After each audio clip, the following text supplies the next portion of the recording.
آلک و اصحابک یا سیدی یا خاتم المعصومین نویت سنت الاعتکاف۔ آج کا ہمارا جو سبق ہے، کل جو ہم نے سبق شروع کیا ہے، آج بھی ہم قرآن سے وہی سبق پڑھیں گے۔ اسلام میں دوستی کا معیار اور طریقہ کار۔ کل ہم نے 2 حدیثیں پڑھی تھی،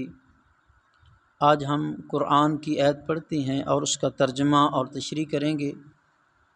پہلی آیت مبارکہ اللہ تعالیٰ نے قرآن پاک میں فرمایا الاخلاء یومئذ بعضهم لبعض عدو الا المتقین۔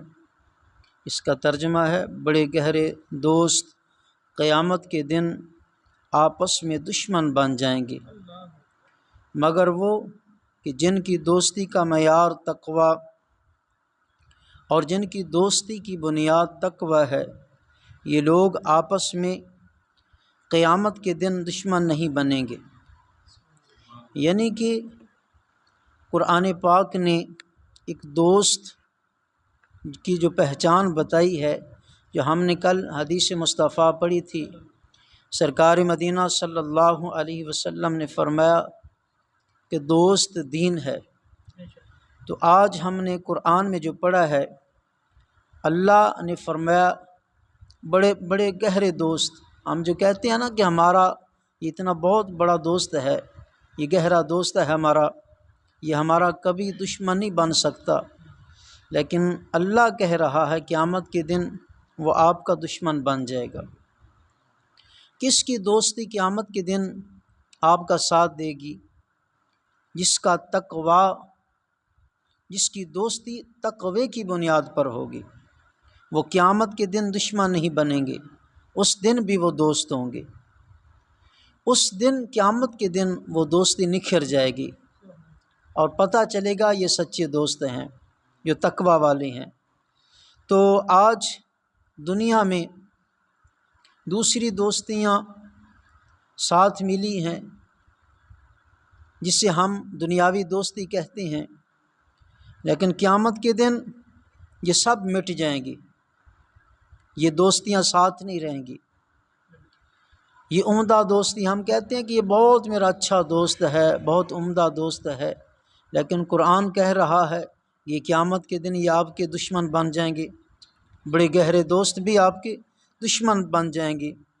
آج کہتے ہیں ہمارے دوست ہیں، ہمارا راج ہے، ہمارا فلاں دوست ہے، اس کا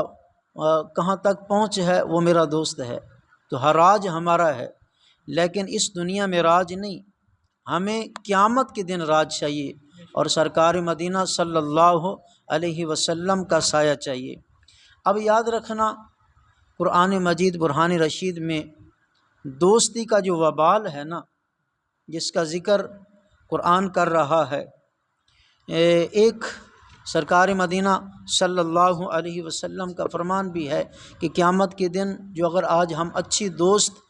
دوست کو چھوڑ دیں گے تو قیامت کے دن اپنے ہی ہاتھ کاٹیں گے، کاش کہ میں اس کی دوستی کو نہ چھوڑتا۔ جیسا کہ اس سلسلے میں عقبہ بن محیط رسول اکرم صلی اللہ علیہ وسلم کے پاس آ کر بیٹھا کرتے تھے، تو ایک دن سرکار مدینہ صلی اللہ علیہ وسلم کے پاس بیٹھا تھا تو اصرار کرنے لگا، عرض کرنے لگا یا رسول اللہ صلی اللہ علیہ وسلم، میرے ہاں تشریف لائیں، میرے گھر چلیں، بہت ساری اور بھی دوست آتی ہیں، میں ان کی دعوت پکاتا ہوں، تو آپ بھی مہربانی فرمائیں، جو اگر میرے گھر تشریف لائیں، میں آپ کی دعوت کرنا چاہتا ہوں۔ تو سرکار مدینہ سرور قلب و سینہ صلی اللہ علیہ وسلم نے ارشاد فرمایا تمہاری دعوت میں تب قبول کروں گا جب تم اللہ تعالیٰ کی توحید کو مانو گے اور میری رسالت کو مانو گے۔ تو عقبہ بن محیط نے رسول اکرم نور مجسم صلی اللہ علیہ وسلم کے جب فرمان کو سنا تو عرض کرنے لگا میں گواہی دیتا ہوں خدا ایک ہے، اللہ ایک ہے، میں اللہ کو مانتا ہوں، اور میں گواہی دیتا ہوں کہ آپ اللہ تعالیٰ کے سچے رسول اور آخری پیغمبر ہیں، آخری نبی ہیں۔ اس کے بعد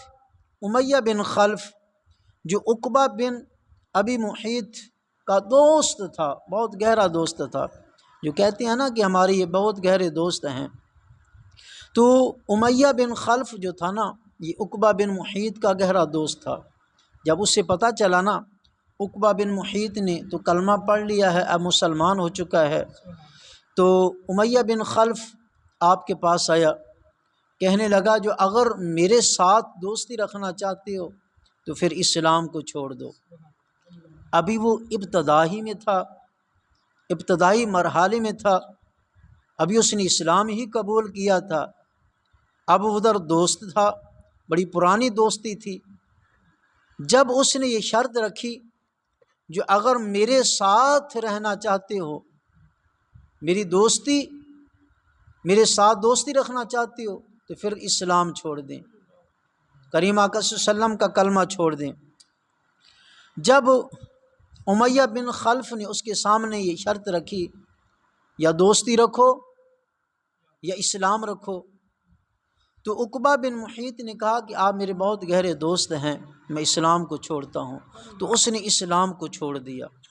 جب اسلام کو چھوڑ دیا تو اللہ نے قرآن پاک کے دوسرے مقام پر فرمایا یوم یعض الظالم علی یدیہ، قیامت کے دن وہ ظالم اپنے ہاتھ کاٹ رہا ہوگا۔ آگے فرمایا یقول یا لیتنی اتخذت مع الرسول سبیلا، فرمایا کہے گا کاش کہ میں دنیا میں اللہ تعالیٰ کے محبوب صلی اللہ علیہ وسلم کی دوستی کو اپنائے رکھتا، ان کے راستے پر رہتا، ان کی سنت پر چلتا، ان کے دین کو مانتا، ان کے نظام کو مانتا،